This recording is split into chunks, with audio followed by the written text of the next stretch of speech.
la yataghayyaru biwujudi syai' min ma siwahu. Arti daripada yakin itu adalah menetapkan ma'rifat, menetapkan pengetahuan di dalam hati kita tanpa ada yang bisa mempengaruhinya,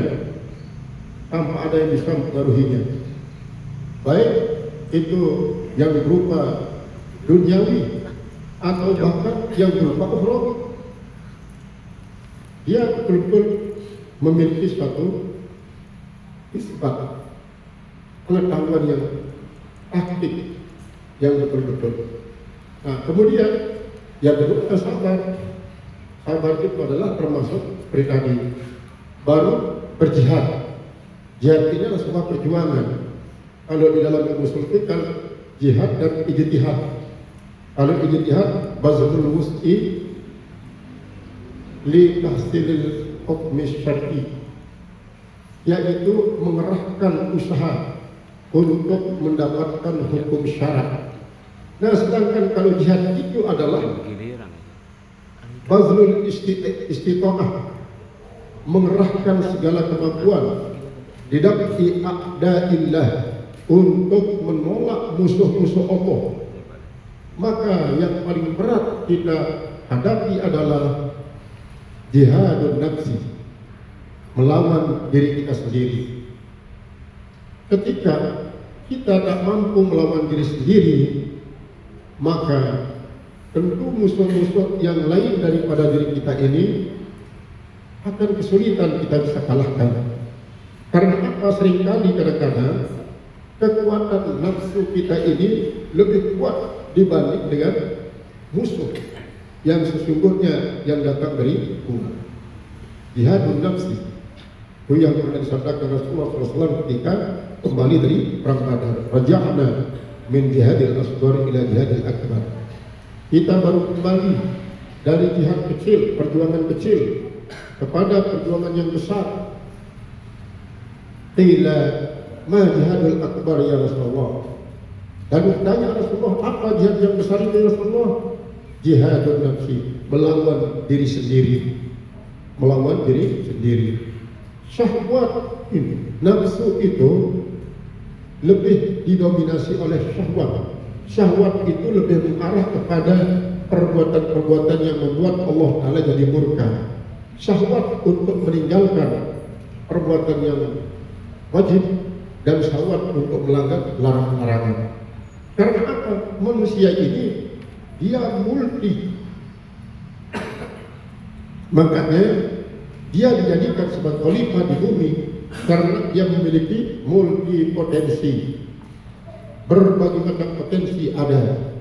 Namun apabila potensi iman dan sabarnya itu lebih kuat daripada yang lain, maka manusia akan bisa mempertahankan yang namanya asali takwim, menjadi pendirian. Artinya makhluk yang paling baik kejadiannya, paling baik makhluknya. Kemudian dari mana Ali bin Abi Thalib mengatakan itu? Karena memang beliau adalah orang yang betul-betul memiliki sifat yang persis sama dengan Rasulullah. Seringkali bahkan Ali bin Abi Thalib mengalami penderitaan yang lebih menderita dibandingkan Rasulullah SAW dari satu sisi, misalnya dari segi ekonomi. Kan itu seperti yang dikisahkan. Pada satu saat Ali bin Abi Thalib pulang dari berdakwah, dicari oleh istri beliau Fatimah, "Bang, ada uang tak? Kita beli gandum untuk bikin roti. Ini anak-anak udah tidak tahan dia." Lah dia pukul dirinya oleh Ali bin Abi Thalib. "Laki-laki macam apa kamu sudah menghilang sekian lama, tidak bawa uang sepeser pun, sementara keluarga kelaparan di rumah." Dia tidak menyahut apa-apa, dia langsung pergi untuk mencari sahabat tempatnya berutang. Dapat dia untuk berutang. Tapi di tengah perjalanan saat dia pulang, ada sahabat yang kelihatannya menurut beliau ini sahabat lebih butuh. Kenapa? Ini mukanya sudah dicakar-cakar. Kenapa ini mukanya cakar-cakar, diberes-beres? Sudah dikeramat sama ibunya di rumah. Kenapa dikeramat? Karena apa? Saya tidak punya uang untuk beli gandum agar bisa anak-anak makan di rumah. Terus mana sekarang kamu? Saya mencari uang. Untuk apa mencari saya? Untuk minjem uang.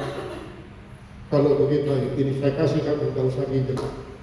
Maka Ali bin Abi Thalib tak berani lagi pulang ke rumah. Beliau mampir di masjid, etikaf di masjid. Tak lama kemudian datanglah Rasulullah SAW dari belakang menyahut, "Ya Aba Turab, mada na'kulu fi baitika?" Hai Abu Turab, apa yang akan kita bisa makan di rumahmu? Maka menjawab tidak ada, Ali bin Abi Thalib malu kepada Rasulullah. Menjawab ada, mungkin saja tidak ada, tapi dengan keyakinannya, ya Rasulullah, wujud, ada ya Rasulullah. Tidak, nanti kalau kita yuk pulang. Akhirnya begitu dia pulang, kira-kira 3 meter 6 meter dari gerbang rumah beliau, terciumlah bau daripada roti yang sangat gurih dengan lauk pauknya yang sangat-sangat enak. Di dalam hati Ali bin Abi Thalib mengatakan, ini kenapa bisa dibohongi sama Fatimah? Di dalam hatinya dia mengatakan tidak ada gandum. Kok ternyata sekarang sudah gurih sekali bau rotinya, hangat dengan lauk pauknya, sayur-sayurnya. Apa yang dirasakan dalam hati oleh Ali bin Abi Thalib itu diketahui oleh Rasulullah. Ali, istrimu tidak bohong. Itu berkat kesabaran istrimu. Para bidadari diperintah oleh Allah untuk membawa roti dari surga bersama sayur-sayurannya yang terdiri daripada daging unta, ikan-ikan laut yang sangat enak, sangat lezat. Barulah Ali bin Abi Thalib paham terhadap bahwa setiap kali kita bersabar pasti akan ada jalan keluar dari para masalah yang kita hadapi. Begitu juga ketika Ali bin Abi Thalib menghadapi bahwa putranya sakit, Sayyidina Husain dan Hasan sakit, dia cari obat sana kemari, tidak ada yang bisa menyembuhkan penyakitnya. Akhirnya beliau bernazar, kalau penyakit anak saya ini sembuh, saya akan berpuasa 3 hari berturut-turut dan mohon kepada Allah agar penyakit ayahnya disembuhkan. Akhirnya dengan berkat dia bernazar itu, Allah menyembuhkan penyakit daripada Hasan dan Husain. Maka langsung dia berpuasa keesokan harinya. Yang jadi masalah sekarang adalah apa yang akan dipergunakan untuk berbuka puasa nazar. Dan punya apa-apa. Akhirnya lagi-lagi dia mencari sahabat yang bisa membantu dia. Apakah istilahnya dia minta, diberikanlah dia 3 mangkok gandum untuk menjadi bekalnya selama 3 hari dia berpuasa itu. Akhirnya setiap kali dia akan berbuka puasa, datang orang minta-minta, menghabisi itu rugi. Akhirnya Ali bin Abi Thalib tak pernah bisa berbuka dengan roti, hanya dengan seteguk air selama 3 hari 3 malam. Nah, ini adalah merupakan salah satu ujian Ali bin Abi Thalib, sangatlah sabar. Banyak lagi kisah-kisah lain yang dialami oleh beliau, sangat-sangat patut untuk kita jadikan sebagai pedoman dalam menghadapi kehidupan sekarang ini. Sekarang ini dengan banyaknya sosial media, kita diuji dengan berbagai macam penghinaan terhadap agama kita, penghinaan terhadap Al-Quran. Al-Quran dikatakan kitab yang amburadul, tidak punya awal dan tidak punya akhir, mana ujung pangkalnya, tidak seperti kitab kami, kata mereka, sistematis sampai ada kesimpulannya. Al-Quran itu gimana? anggap Al-Quran itu amburadul, tanpa mereka mengetahui bahwa salah satu daripada hikmah tersebut adalah bahwa Al-Quran satu kali dibaca, pembacanya harus all round, mendapatkan berbagai macam ilmu. Satu ayat yang pendek sekalipun, inna a'tainakal kautsar fasholli li rabbika wanhar inna syani'aka huwal abtar. Si pembaca inna a'tainakal kautsar ini tidak hanya bangga terhadap fadilah daripada surat Al-Kautsar tersebut, tapi harus dia menggali ilmu dari inna a'tainakal kautsar seluas-luasnya, baik yang berkaitan dengan akidah, yang berkaitan dengan syariat, yang berkaitan dengan ekonomi, yang berkaitan dengan astronomi, yang berkaitan dengan biologi, yang berkaitan dengan astrologi, yang berkaitan dengan geologi, pokoknya semua gigi. Karena apa? Satu ayat yang terpendek, surat yang terpendek dalam Al-Quran adalah inna a'tainakal kautsar, itu tidak main-main dibikin sebagai ayat surat yang paling singkat oleh Allah. Tapi jangan anggap dia adalah surat pendek terus begitu dia pendek. Jadi bagaimana mungkin mereka itu menganggap Al-Quran itu amburadul? Mereka hanya menatap Al-Quran dari mata-mata kebencian, karena mereka itu sudah di khatamallahu ala qulubihim. Padahal para ilmuwan-ilmuwan pada masa lalu, di saat turunnya Al-Quran, telah banyak yang coba-coba untuk menjawab tantangan firman Allah, wa in kuntum fi raibin mimma nazzalna ala abdina fa'tu bi suratin min mithlihi wa da'u syuhada'akum min dunillahi in kuntum shadiqin. Kalau kalian benar-benar ragu-ragu terhadap apa yang saya turunkan kepada hamba saya Muhammad, maka coba kalian datangkan satu surat. Kalau kalian tak mampu secara pribadi, personal, kalian bentuk sebuah tim, terus menulis, buat tim. Kalau kalian tidak mampu membangun dari mendapat pertolongan dari sama manusia, cari chip yang membantu kalian.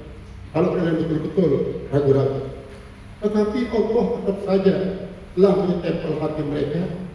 Sampai mereka mengatakan, mana ada kitab suci kok nama suratnya keledai betina yang penyakitnya kita. Masa ada kok kitab suci berbicara tentang itu gajah, tentang itu dan ini. Di mana kitab sucinya? Nah, ini adalah kita di samping menghadapi dia dengan penuh tenang, penuh ketenangan, maka disinilah para ustaz-ustaz muda itu termotivasi untuk mengkaji Al-Quran dari sudut pandang berbagai macam ilmu. Tidak hanya dari sudut pandang menghafal, tapi adalah pandang dari segi ilmu nahunya, ilmu ma'aninya, ilmu balaghahnya, ilmu badi'nya, ilmu bayannya, dan bahkan beberapa ayat-ayat yang mengungkap tentang alam semesta. Itu sebagai bukti kita sabar. Kalau kita sabar, tidak mengadakan perlawanan, lalu tidak melakukan tindakan-tindakan yang positif untuk membela Al-Quran, maka kita berarti termasuk orang-orang yang tidak banyak membuktikan rasa cinta kita kepada Al-Quran. Itu internal umat Islam pun banyak yang mengkritik. Internal umat Islam. Kalau eksternal umat Islam itu sudah keluar mereka, ya internal umat Islam yang tidak pernah belajar itu dan ini tiba-tiba tampil jadi seorang mufassir Al-Quran. Ya bilang apa, tidak perlu kita baca tafsiran Al-Quran, cukup dengan membaca literaturnya yang literleks saja, supaya kita tidak berbeda pendapat satu dari yang lain. Jadi menurut mereka adanya tafsir-tafsir itu adalah justru potensial untuk menjadikan kita kontroversi antara satu mazhab Imam Suyuti, mazhab Imam termasuk Imam Ahmad bin Hanbal. Dalam hal ini dalam tafsir Ibnu Katsir banyak mengungkap tentang Ahmad bin Hanbal. Kemudian tafsir Lubaid, Mirah Lubaid, An-Nawawi, tafsir Al-Munir, tafsir Asy'ab, tafsir Al-Qurtubi, termasuk tafsir Al-Kabir Mafathul Ghaib dari Imam Ar-Razi. Banyak sekali, baik mufassir salafus salih ataupun mufassir yang khalaful asli. Jadi tantangan ini jangan kita biarkan begitu terus. Karena apa? Itu akan mempengaruhi pandangan daripada generasi umat Islam kepada Al-Quran itu sendiri. Mereka bisa saja akan kehilangan kepercayaan terhadap Al-Quran. Tadi coba kalian lihat di komentar-komentar di YouTube itu, TikTok, terhadap komentarnya terhadap si Zuma dan lain sebagainya.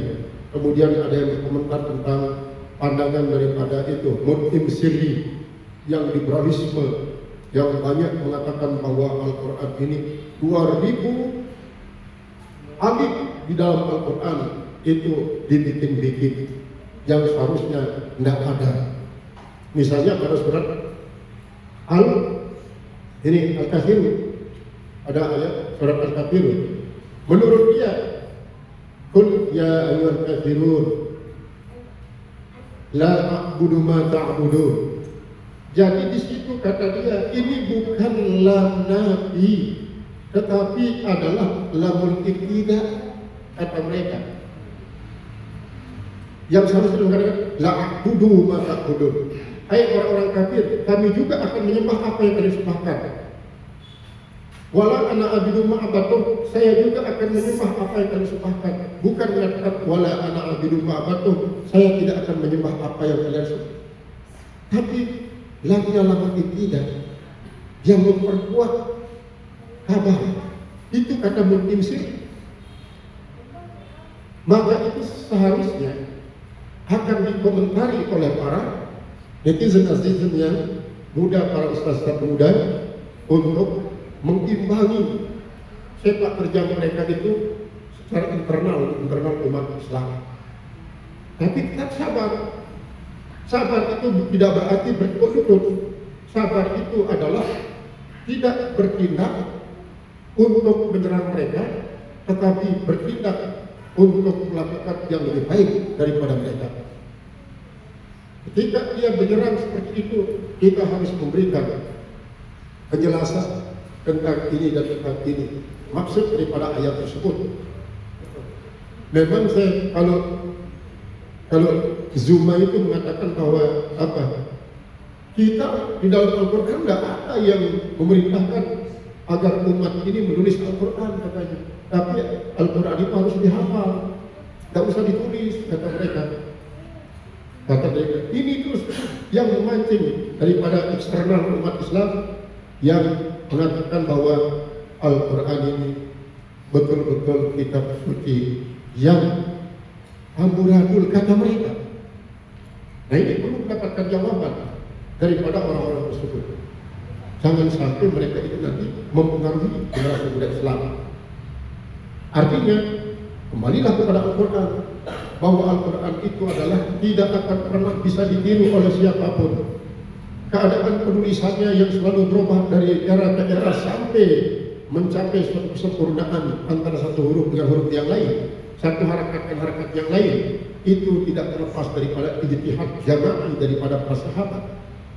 Coba bayangkan ketika Umar bin Khattab mengusul kepada Abu Bakar Siddiq untuk dikumpulkan Al-Quran itu, beliau berdebat dengan Abu Bakar Siddiq. Abu Bakar Siddiq mengatakan, walladhi ba'atha Rasulullah bil haqqi law amartani an anqulal jabala akhaffa alayya min an ta'murani mimma lam ya'muruna Rasulullah SAW, mimma lam ya'muruna Rasulullah. Umar, kalau kau itu menyuruh saya untuk memindah gunung demi Allah yang membangkitkan Rasulullah menjadi Nabi dan Rasul, lebih ringan saya rasakan daripada melakukan apa yang kau perintahkan ini.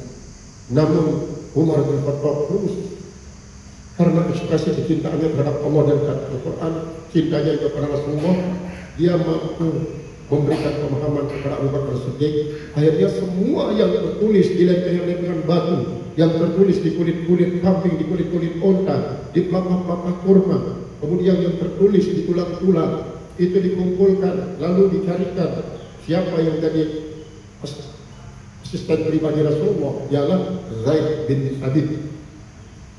Zaid bin Thabit pun ketika diajak oleh Abu Bakar Siddiq, bersumpahnya sebagai sumpah Abu Bakar Siddiq, dia tidak mau, tapi akhirnya dia paham, akhirnya dia pun mengikuti apa yang diinginkan oleh Abu Bakar Siddiq.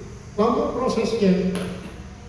prosesnya sampai pada saat Khalifah Utsman bin Affan terjadi penulisan dalam bentuk yang sangat-sangat sederhana. Namun sebenarnya apa yang sederhana itu adalah sebagai satu isyarat daripada apa yang dihafal oleh para sahabat.